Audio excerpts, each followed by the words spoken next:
Welcome, everyone, to the Thursday edition of Fair Territory. I'm Ken Rosenthal, here with, as you can see, the master of the foul territory universe, Scott Braun. We are not with Alana Rizzo today for reasons that I will explain later in the show. Good reasons. Scott, we've got a ton to talk about as the winter meetings approach.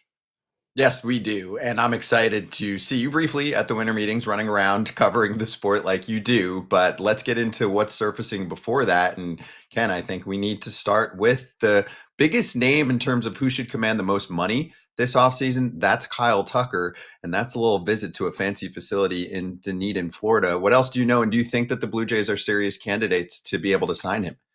Well, this was a stunning report by Robert Murray last night about this visit by Tucker to the Jays training complex, which is one of the best in Dunedin. It's a selling point for the Blue Jays. Now, what's interesting about this is that prior to last night, the Jays' interest in Tucker was kind of rumored, but it was never really confirmed or even seemed to be something that the club was prioritizing. We know that they signed the two starting pitchers, Dylan Cease and Cody Ponce. We didn't know exactly what they were doing on the position side, but they had interest perhaps in Tucker and certainly in re-signing Bo Bichette. So this is a clear indication of their interest. Whether it indicates that they're going to sign Tucker, that remains to be seen. And let's not get carried away with that idea. You remember Shohei Ohtani a couple of years ago visiting the Jays training complex in Dunedin, didn't sign. This is kind of a normal thing for players to do. And Kyle Tucker does live in Tampa, which is a short drive from Dunedin. So really for him, hop, skip, and a jump, no big deal to go there. But at the same time, I don't want to underplay this. The Jays are acting like behemoths in this market. And this meeting with Tucker that took place last night or yesterday, whenever exactly it was, that's an indication that they are thinking big. It also might be a message to Bo Bichette. Hey, come down a little bit in your price. There are all kinds of possibilities here. But the fact of the matter is, he was in Dunedin at their complex, and that is news. That is definitely news, and I will give credit. We got to see this actually surface if they sign Tucker or if they sign back Bo Bichette. Payroll will be high for the Blue Jays. We certainly knock on this network teams when they cry poor and don't spend. The Blue Jays just had a banger postseason. I know they didn't win the World Series, Ken, but they clearly made a lot of money, and it seems like they're reinvesting back into the team. You mentioned in the story how they were at about 240-ish mil for their opening day payroll. It seems like whether they get Tucker, Bichette, or someone else, they're going to be tracking well ahead of that number next year. Yes, they're going to open with a club record payroll, and it's there right now. If they sign Tucker, likely will be over 300 million opening day, which is not where the Jays have been. They've been a high payroll team in the past at various points. Early 90s when they were rolling, they had a big payroll back then, at least relative to the other clubs. But this is clearly an indication of their aggression and assertiveness in this offseason. And let's have some fun here, Scott, and look at a projected lineup with Kyle Tucker in it because it's kind of an awesome thing to just consider. Here it is. You can see it right there. Springer, Tucker batting second, right in front of Guerrero. Addison Barger behind them, then Kirk, Santander, Varsho, Clement, and Jimenez. This is without Bo Bichette. I don't expect them to sign Tucker and Bo Bichette, but my goodness, it is a fascinating look, and that is a powerhouse lineup, no doubt about it. Yeah, that looks really good. And here's a team that's going to be in a competitive division. Yankees always good. Red Sox should be as good, if not better, this coming season. Orioles better. So good to see the Blue Jays getting involved on some of the big boys. I like it. Let's move to the team they lost to, and that's the Dodgers. And I thought this stood out a ton to me in your notes column this morning. Teoscar Hernández is beloved in LA, and we know he has defensive deficiencies. Do you really think the Dodgers might dangle him in trade talks? Well, what I reported along with Patrick Mooney today is that his name has come up in trade conversation. Doesn't sound like it's terribly likely, but it's an intriguing thought for a couple of reasons. Yes, as you just mentioned, Scott, their defense was lacking last year. Teo was one of the worst defensive right fielders in the game. But of course, what else is he? He has been one of their best hitters in the postseason the last 2 years. 8 home runs combined for back-to-back World Series champions in the postseason, and one of the more consistent hitters during the season as well. So if you trade him, at a point when you already need an outfielder, Conforto is not coming back, then you're down two outfielders and you'd have to shuffle some things around, maybe play Pages in right where he could be elite, Andy Pages, find a center fielder and just figure it out from there.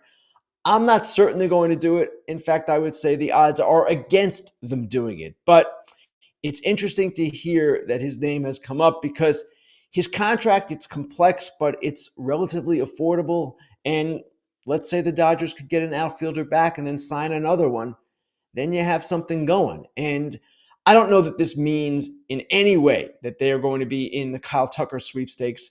Just seems to me his price is going to exceed their comfort level for him. But what if Byron Buxton becomes available? What if some other players that we aren't even focusing on are in the mix trade-wise? Then perhaps this becomes a viable thing. I don't necessarily expect it to happen, but his name has come up in conversations, and that to me was certainly interesting to hear. Yeah, Ken, my observation is that the Dodgers are in a place where they have someone who is going to DH every day for them in Shohei Ohtani. I Yeah. think Teo, if not a full-time, is someone that should at least be getting some serious DH consideration during a season. Maybe you even point to someone like Yordan Alvarez when he's healthy. He'll still play the outfield here and there, but you want him DHing most of the time. You want him DHing in the playoffs where you need your defense to be tight. The Dodgers are never going to be in that spot, and they're still on the hook for him for years. Do you think that they might be able to find a team that has a better space for him, a team that's looking for pop? Like you mentioned, it's not easy to find the profile of Teo on the market right now. So there are teams out there that are like, hey, we could use this and we could put him in the outfield occasionally during the season. It's not going to kill us, but we also have the DH spot open for him. I think that's a great call, Scott. And one team that stands out immediately as just you were talking there is a team that's pretty predominantly left-handed, and it's Boston. Boston has, of course, the desire to re-sign Alex Bregman, a great right-handed hitter. But if they don't, then they're going to do some other things. And frankly, they're looking for two bats. So that's just one team. I do believe you're right that another team can fit him in better because of the DH spot being totally closed off in LA. So I don't know, again, where this is going, but there are some interesting dynamics in play here. And obviously, if you lose Teo, then you've got to find offense to replace him too, because he's been such a meaningful part of their offense. And he's also been a meaningful part of their clubhouse. But again, the question becomes, okay, if you trade him, then what are you doing to replace him? And I'm sure if the Dodgers even come close to considering this, they'll have some pretty intriguing thoughts in mind. It's funny you mentioned the Red Sox. It seemed like they were in on him. I don't remember. I think they actually publicly said that they were in on him, but they missed out on him. Teo was on our Yep. show soon after he signed. I think he mentioned that as well. So the fit makes even more sense when you consider that the team actually does like the player in the past. Yeah, they have. And again, a lot has to happen to get from point A to point B here, but teams consider all kinds of things in the offseason, things that we don't even report or even hear about. It's a wide variety. So this, in that sense, does not necessarily surprise me that his name is coming up simply because, as you mentioned, they've got the DH set for, I don't know, 8 more years. That's not opening up. Teoscar Hernandez, even if you think he can play outfield a little bit now, well, what about in the final 2 years of that deal? I don't know how that happens. I'm sorry, the final year of that deal after this one. He's got 2 years left right now. Hmm. Yeah, I know there's some crazy provisions. You should read the article for everyone listening right now in terms of if he gets hurt, then there's an option year added, all of that. You can get into that in the article in The Athletic. Ken's got it out right now. Let's move to the other column that you put out this morning, and that regards the Hall of Fame. There's a big decision coming up this weekend with the contemporary committee that's going to try and vote in some players, but you need, I believe, 12 out of 16 votes to go your way. But can you get into what you wrote about and how the landscape of how people are thinking about voting players in should change? Yes, Scott. So this idea that I had to write the article stemmed from the fact that Mattingly is on this contemporary era ballot. And he is a guy who had a short peak in his career, but some people consider still Hall of Fame worthy, even though the writers for 15 years snubbed him in the Cooperstown balloting. Now, there are a lot of layers to what I was getting into here, but basically what I was saying is that as the game evolves and as players' careers are shorter, pitchers don't pitch as deep into games. That's another element here. And position players and pitchers both, sometimes injuries force them to retire prematurely. As this kind of thing keeps going on, and it has now, we need as writers to consider these players with short, high peaks in maybe a bigger sense than we have in the past. Who am I talking about? Chase Utley, who has done well in his first 2 years on the ballot. David Wright, Dustin Pedroia, both of whose careers ended prematurely due to physical problems. And a guy like Felix Hernandez, who just faded quickly, in part because the Mariners used him so heavily early in his career. These guys all had relatively short peaks. And what I say in the article is that, generally speaking, I prefer my Hall of Famers to have longevity, to have volume.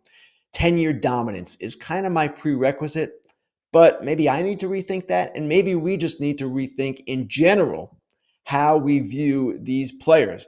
Now, in the article I mentioned as well, Don Mattingly's statistics career-wise are very similar to Kirby Puckett's. Kirby Puckett was another player whose career ended before it should have due to the glaucoma that caused near blindness in his right eye.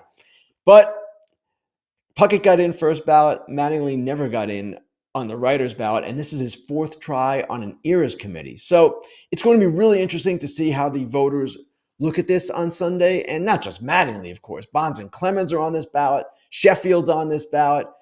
Dale Murphy is on this ballot. All kinds of players, 8 of them, really good ones, all worthy of consideration, are going to be looked at Sunday. You see the list right there. Fernando Valenzuela, how could I forget him? Jeff Kent, I voted for him when he was eligible. Carlos Delgado, a guy who got overlooked at a position where there was a lot of thunder in the 2000s when he was in his prime, but he put up some huge numbers as well.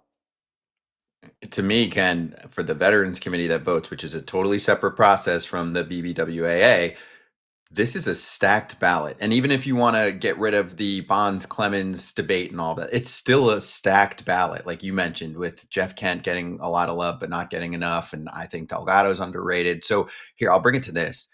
From what you wrote about, would you vote for those particular players now? I know you did vote for Chase Utley last year, but then also I want to spin it to Murphy and Mattingly, who you spent time writing about.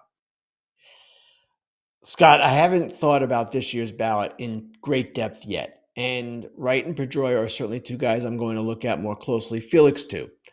Now, Mattingly and Murphy, do I believe they should be in the Hall of Fame? Do I believe the Hall of Fame would be elevated by their presence? I do. I don't believe that I voted for either during their eligibility, and I don't recall the specific reasons. Perhaps the ballot was too crowded. Perhaps I just didn't think their numbers were worthy, and that is why, of course, they did not make it. But you consider an entire baseball life, and in Mattingly's case in particular, 20 years, more than that, as a manager and coach, all the contributions to the game, he should be in my opinion. And Dale Murphy, it's a tougher one for me because that peak, again, was kind of short, and he didn't have much that he did after age 32 or so. But would the Hall of Fame be a worse place if Dale Murphy was in it? No, it wouldn't. All right, we are going to take a break now. We're going to be back, Scott, with the Dudes and Dorks of the Week. A little different flavor this week, right after this. Hey, FT is going to be at the baseball winter meetings. Yes, we'll be live doing our show, 1 o'clock Eastern. We'll grab plenty of interviews before and after the show, mix those into the show. We'll put those up on YouTube. You can listen to them wherever you get your podcasts. We're very excited to be there for all 3 days in Orlando, Florida, AJ's favorite city on the planet. So make sure you tune a little extra for winter meetings coverage next week. It's baseball the way it should be covered on the FT network. Dude. Dude. Dude.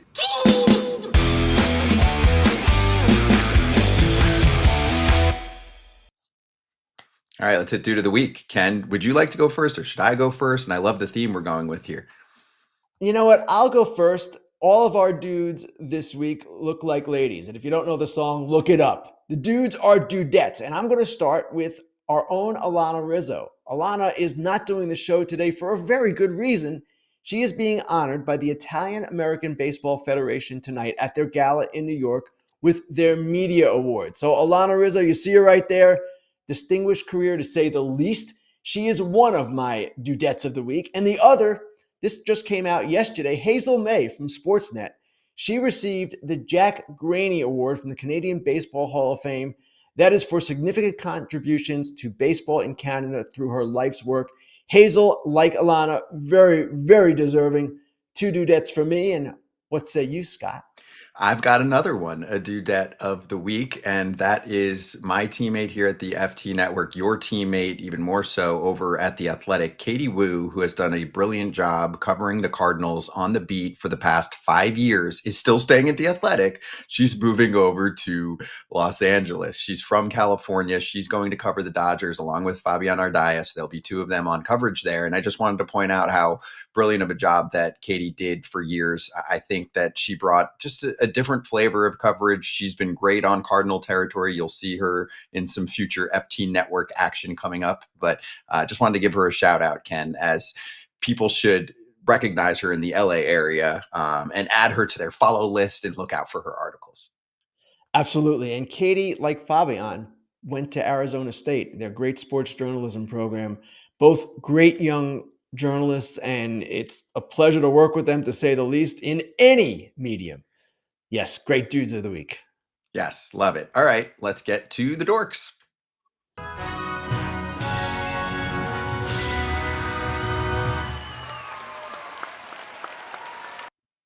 Two good candidates this time around. I'll try and go first on this one. I'd like to queue up a tweet to help me out. 'Tis the season, Ken. But when I say that, I mean 'tis the season to say I'm not as rich as you think I am with my Major League Ball club, and you expect the common folk, everyone else in the world, to believe you. So we heard about the profits situation for the Yankees, a couple weeks ago. Now let's bring in this report from Sean McAdam, and Tyler Milliken, who's part of the Jared Carabas podcast team, pointed this out. But anyway, here's the quote.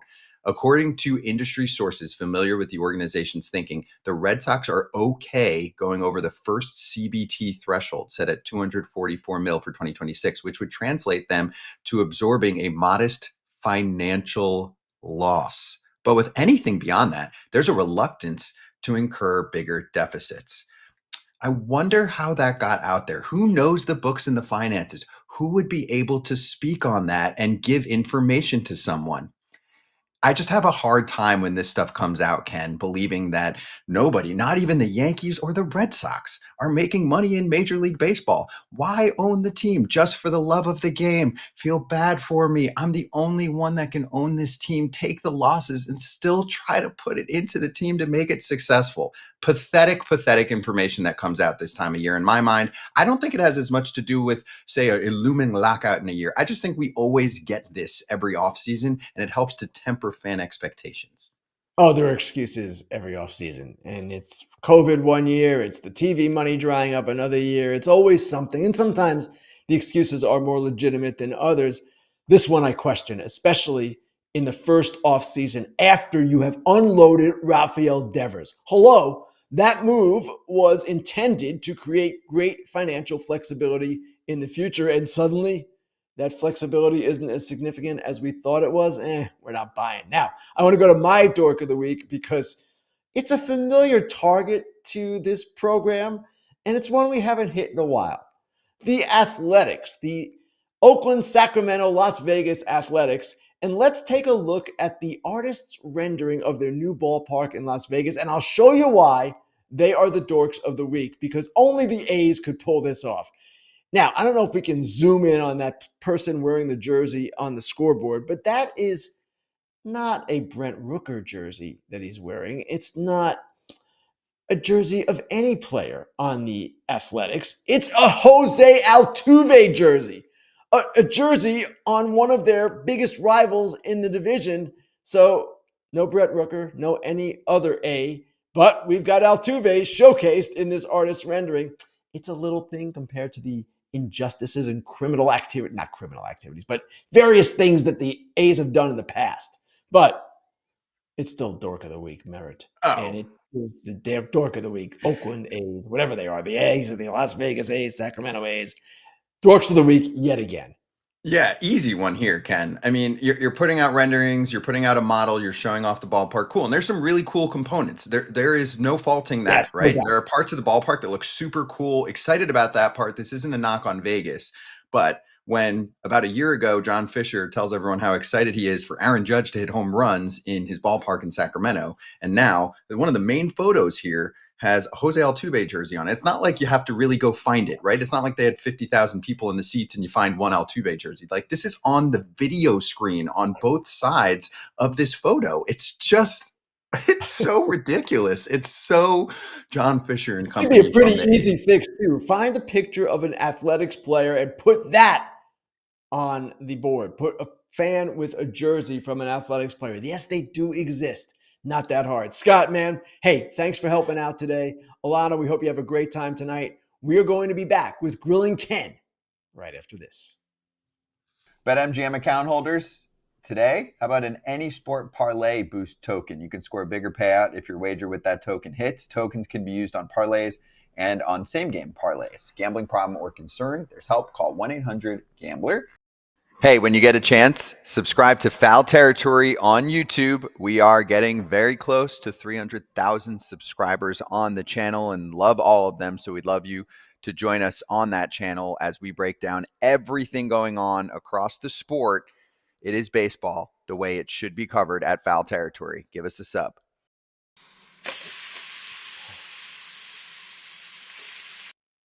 All right, time now for Grillin Ken, the part of the show where I answer your questions. Let's get right to them. First question comes from Mike G15, who says, could you see the Twins moving Ryan and Buxton in the same deal? What would it take from a team like the Mets or Cubs who could use a frontline starter and outfielder replacement? Okay, the Twins right now are a mystery. And I've said this, I believe, on our show and also on FT. There is not clarity yet on how they are going to operate this offseason. And when I say there's not clarity, I don't mean not clarity coming to reporters about their plans. I mean clarity within their own organization. I don't know that they know what they're going to do. They're working through it. What I was told this week is that they'll have clarity by the winter meetings. Okay, it's probably a good idea to have clarity by the winter meetings. So the question then becomes, and to the question that the person is asking there, where are they going to go? Which way are they going to go? I don't necessarily expect them to trade Ryan, Buxton, maybe Pablo Lopez. It seems to me that there are factions in the Twins organization that want to start building the team back up again. Good idea, since you've alienated your fan base. And then there are ownership questions. They just took on the two new investors. How much are they going to spend? All of that. But to keep going backwards, if they do that, then yes, Ryan becomes available, Buxton becomes available. They're probably more valuable separately than they would be together. All right, let's go to the next question. What I mean there is separately in trades than they would be in one package. Next question. This one comes from Bernie Suarez, who asks, can you elaborate on the case for Valenzuela in the Hall of Fame?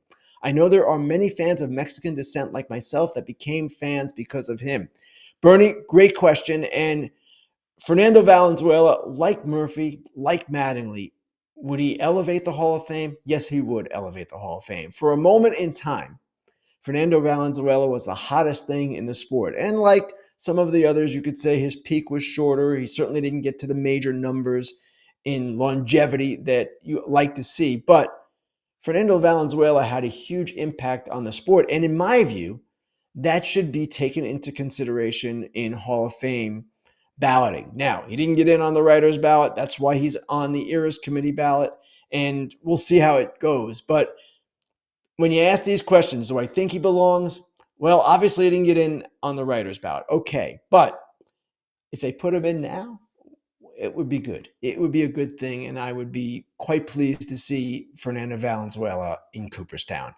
All right. Next question. This one comes from, let's get to it, Sicilian87. I love these names. A lot of money coming off the books for Toronto next year. True. Do you think they'll tolerate 1 year of an ultra high payroll? Yes, that seems to be the way that they're going with the signings of Cease and Ponce.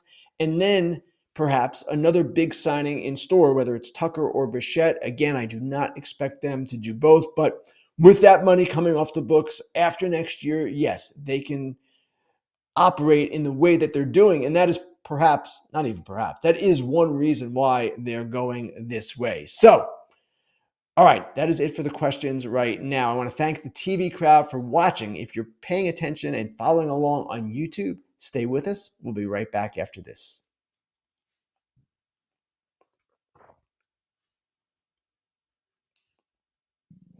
All right, back, and we have time for a few more questions here as we end up the show here. I want to thank Scott again for stepping in for Alana today. Next question comes from Armand is Amazing, who asks, besides the Mets, Blue Jays, and Dodgers, what other teams will be in on Edwin Diaz? Armand, I'd like to know the answer to that myself because I don't know. Now, Diaz is an interesting case. The Mets, obviously, this week signed Devin Williams as kind of protection against the loss of Diaz. If they get Diaz back, great. They've got a dynamic 1-2 punch at the end of games. If they don't, certainly Devin Williams can close, though it's not as good a bullpen without Diaz. Let's not mistake that. The Blue Jays, we do know, have been linked to Edwin Diaz, and the Dodgers, I could expect that they'd be in, but probably only if his market collapses. I don't see them doing another multi-year for a reliever after they gave Tanner Scott 4 years, $72 million last offseason. So when we look at this and say, okay, which teams are in? Who else can be in? Maybe he doesn't have a market. And certainly the qualifying offer is something that hurts all players who get it to some extent.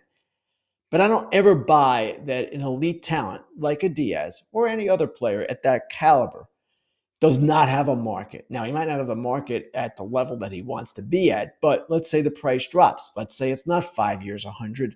Let's say it goes to 4 years, maybe even to 3. Then teams would jump in. And again, it's difficult to predict. I always tell you guys this, that free agency, it's almost impossible to predict in many cases because teams come out of nowhere and teams do things that you don't expect. But does Edwin Diaz have a market? Yes, I believe he does. So we'll find out in short order, I would expect, where he's coming. But at this point, just don't know beyond those teams which other ones are involved. All right, one more question before we go. This one comes from Christian Aviles 123. Ken, who are the front runners for Tatsuya Imai? Now, in our notes column today, Patrick Mooney and I, we wrote about Imai, and Patrick, in assembling that, it was his note for the most part, pointed out that Imai is a guy that is not necessarily wedded to any one part of the country or any one team, or anything like that. He is open-minded. That was the point of what Patrick wrote. 3 East Coast teams I can see being in on Imai for sure. Both New York teams. The Yankees could use another starter. Not necessarily an absolute must, but man, it would be great if they got one more. The Mets, we know they need an ace. And certainly they were in on Yamamoto, as were the Yankees. And the Phillies, another team that was in on Yamamoto 2 years ago, also figured to be in the Imai sweepstakes. So those are 3 teams. We've heard San Francisco is out, but here is a guy that can be a difference maker. And the best Japanese pitcher coming aboard this year, I would expect he's going to do quite well in free agency. So with that, I want to thank everyone for watching, for listening, for however you consume our wonderful product here. I also want to thank Scott again for joining us as co-host. Have a great weekend, everyone. And the next time we speak will be from the winter meetings in Orlando coming up Monday on Fair Territory.